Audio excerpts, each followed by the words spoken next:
皆さんこんにちは、ネストリングスです。今回はこちら、新しく発売されたランダムブースターボリューム6とスコーピオスピアのパーツを使って 3on3 バトルをやっていきたいと思います。今回は私野水航がヘルズリーパーのパーツを、そしてつぶやきさん太郎がスコーピオスピアのパーツを使っていきます。それではやっていきましょう。いきましょう。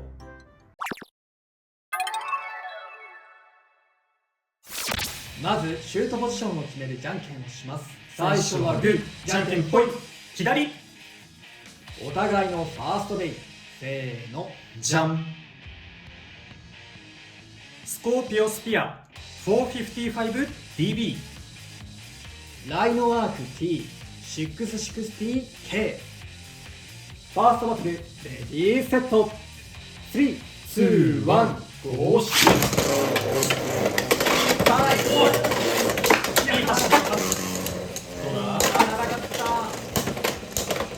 いいぞ、重たい一撃がだいぶ回転差がめっちゃ差出てるね。デイフィニッシュ、スコーピオスピアに1ポイント。いや、今の重さが効いてたんじゃないかな。お互いのセカンドベイ。せーの、じゃん。エアロペガサス 070UN。 エルズリーパー B960H。 セカンドバトルレディーセット。3、2、1、ゴーシュ。あ、うめえ。よく戻ってきた。いやー、戻ってきた。えらい。そういう勝負がしたいわけではなかったんですが、悲鳴出そうだったもん今。あ、大丈夫。デイフィニッシュ、エルズリーパーに1ポイント。まあ1ポイントで済んだのならいいでしょう。いやー、2ポイント取りたかったな。お互いのサードベイ。せーの、じゃん。ヘルズサイズ 760Z。 ヘルズブレイブ C360LR。 サードバトルレディーセット。3、2、1、ゴーシュ。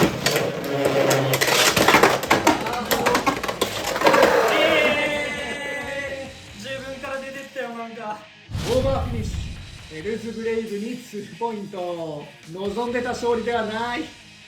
サードバトルでも決着がつかなかったので、デッキの順番を入れ替えて続きからやっていきたいと思います。お互いのフォースベイ。せーの、じゃん。スコーピオスピアヘルズブレイブ。フォースバトルレディーセット。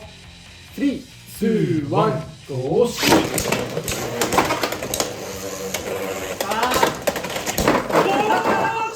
ナイス。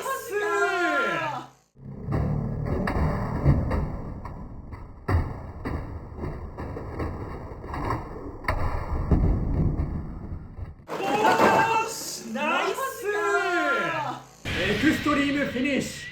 スコーピオスピアに3ポイント。ということで、この 3on3 バトルの勝者はつぶやきさん太郎。やったぜ、大逆転。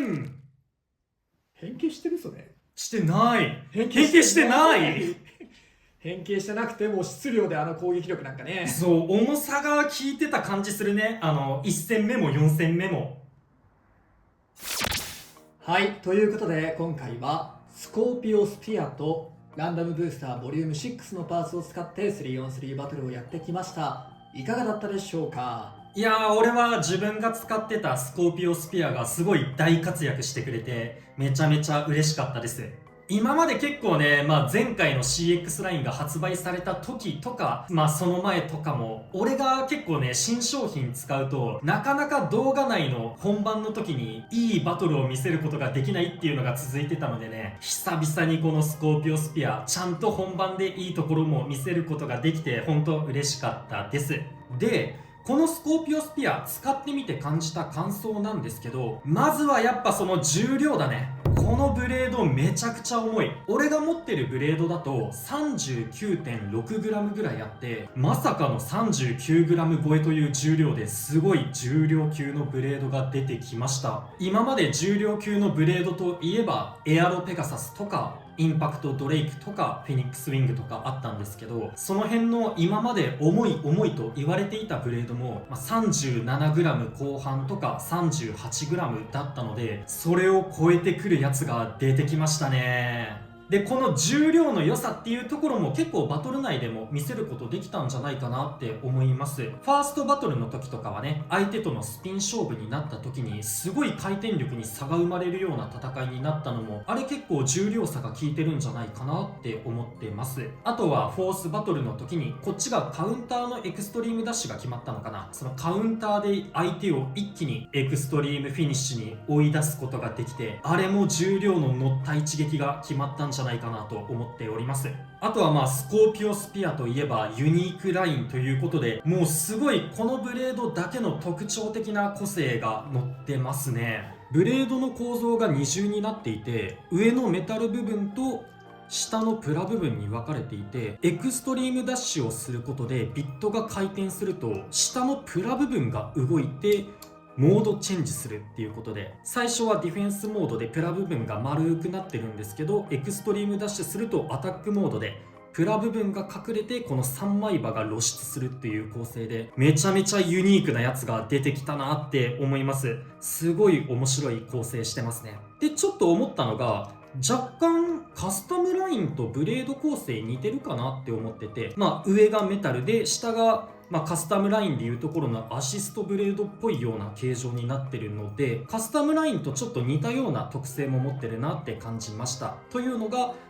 上の方にメタルが来てるので重心が高くなってしまうっていうのは感じましたね。なので動いてるとね、傾きやすいっていうのと、傾いたら立て直しづらいっていうところがカスタムラインとちょっと似たような感じになってはいます。で、重量があるからこそものすごくアタック力高いなと思っていて、このブレードめちゃめちゃ攻撃力のあるブレードだと思います。で、あとアタック力にも結構いろんな種類あるなって僕は感じてて、ドランバスターみたいに引っ掛けてぶっ飛ばす一撃特化のやつとか、エアロペガサスとかフェニックスウィングみたいにすごい安定感のあるアタック力みたいなやつとか、あとはコバルトドレイクとかがなんか相手を追い出すような、押していくようなアタック感みたいに、結構いろんなアタック力といっても種類があると思うんですけど、このスコーピオスピアは僕はホエールウェーブみたいなアタック力かなっていう風に感じました。っていうのが、引っ掛けて吹っ飛ばすっていうよりも、なんか重量の乗ったハードパンチャーみたいな、相手を殴り飛ばすみたいな、ちょっとホエールウェーブと似たような攻撃力の種類かなっていう風に僕は感じましたね。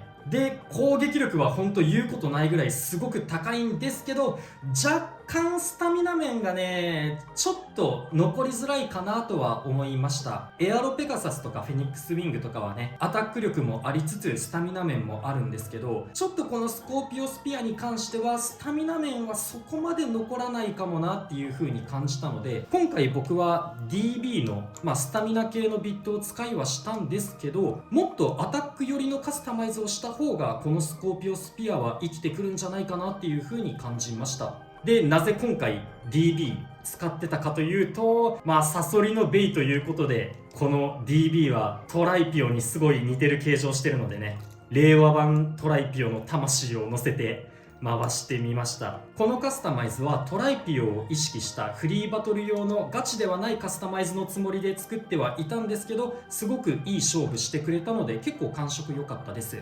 あとはラチェットも一応新規パーツでね、070で0の70系のラチェットが出たのと、ビットも新パーツ、ザップっていうビットが出たんですけどね、正直僕は今回出てきたスコーピオスピアとランダムブースター全部合わせた新パーツの中で、このザップが一番扱い難しいなっていう風に感じました。悪いビットではないんですけどね、ちょっと僕には使いこなすのがまだ難しくって、結構斜めになってしまうなっていう印象がありました。軸が太いのでね、姿勢正してくれてレベルっぽい動きするのかなと思いきや、意外とレベルよりもさらになんか傾きやすいなっていう風に感じたりしてて、ちょっと扱いが難しかったです。これからもっといい使い方見つけていけたらいいなと思います。そして私野水航はヘルズリーパーを使用したんですが、正直な感想を言ってしまうと、あんまり強くないんじゃないかなというのが正直な感想ですね。そもそも CX の身長が高すぎるとか、そういうアシストブレードに当たってしまうとかそういうのもあるんですけれど、このリーパーのブレード自体の良さっていうのが、今感じてないよっていうのが正直な感想ですね。今回はバンパーと組み合わせることで相手を寝かせるようなね形状にして、960でそれをねより顕著にしてヘキサで姿勢を守るっていう感じのカスタマイズにしてみて、実際にエアロペガサスとの勝負では相手の姿勢を崩せたのかは分かんないですけど、スピンフィニッシュで勝つことはできたんですが、なんというか一戦級のブレードではまずないなっていうのが正直な感想ですね。あとアシストブレードのターン、これは重量がバンパーよりも重いらしくって、質量で殴りに行きたいカスタマイズとかには結構向いてるようなアシストブレードかなと思いました。なので結構使い道はありそうだなと思っております。あともう一つの新規アシストブレードのこのチャージ、ちょっと小さめで結構いい感じのアシストブレードかなと思ったんですが、やっぱりねちょっと出っ張るような印象はありますね。今回はブレイブと組み合わせてみたんですけれども、それでもやっぱりね攻撃バーの前にちょっと出ちゃってるかなっていう感じはしますね。一応このメインっぽいところとはね合うような感じになってて、相性は悪くないのかなとは思うんですけれども、じゃあめちゃめちゃ強くなったかと言われるとそこまででもないっていう感じですね。あとロックチップは重複しても大丈夫ということで、今回はねヘルズをデッキに2つ入れてみました。やっぱり CX こうやって色味でねカスタマイズしたり合わせたりできるのは面白いなとは思いましたね。で最後に新しいビットのこのキック、説明だとスタジアムを蹴って連続攻撃とかカウンターとかいろいろ書いてあるんですが、使っててあんまりそういう動きは感じなかったなっていうのが俺は正直な感想ですね。普通にエクストリームダッシュもするし悪いビットではないなとは思うんですが、やっぱり今アタックビットはラッシュがいるんで、そこを超えれるかどうかっていうのが大事になってくる中で、結構めちゃめちゃいいよって感じでは今のところないなって思いました。そんな感じで結構ねヘルズリーパーというかランダムブースターボリューム6はちょっとね扱いが難しいようなパースが多い印象はありますが、スコーピオスピアの方はね重量もね今までのベイブレード X のブレードの中で一番重いとかね結構いいところがありますので、興味のある方はスコーピオスピアランダムブースターボリューム6を買って遊んでみてください。ということでこの動画が良かったらグッドボタンとチャンネル登録よろしくお願いいたします。それではまた次の動画でお会いいたしましょう。バイバイ。バイバーイ。